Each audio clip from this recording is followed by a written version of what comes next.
How the devil?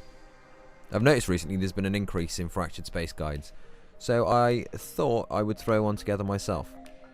Now I've decided to cover this slightly differently. I'm giving out tips, tricks, do's and don'ts for my opponents specifically. If you're ever in a match with me on my team, completely disregard this video. It's specifically designed for my opponents. So let's get straight into it.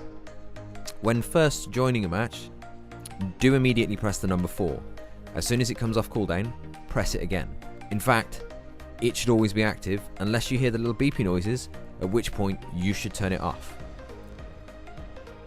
As a protector, don't ever aim the green beam at friendlies. It annoys them and actually puts off their aim.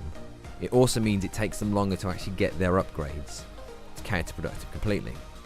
A note on targeting, don't ever press the letter T. Instead, spam V on the keyboard constantly.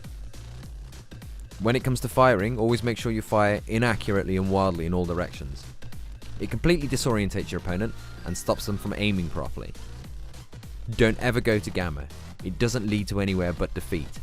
It's put there to throw you off completely. Most people don't realise that. The enemy home base is filled with cannons. Avoid it at all costs. If they hit you, they will void your spaceship's warranty. It's not worth the hassle. Never use your right mouse button. It causes your ship to self-destruct. The same applies for the abilities in slots 1, 2 and 3. Never use them. It's not worth it. Always use the number 6 to jump.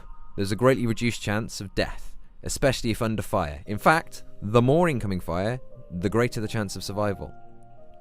Don't use cover. It obstructs your line of sight.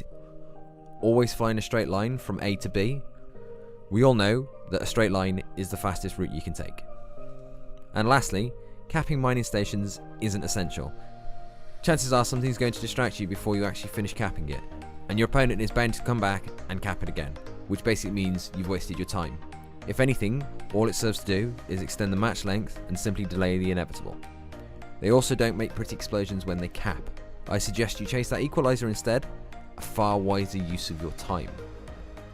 Now I hope you find these tips helpful, and as I said at the beginning, please do disregard these completely if you're ever on my team. They are specifically designed for my opponents. And I will catch you in space. And until next time, stay well.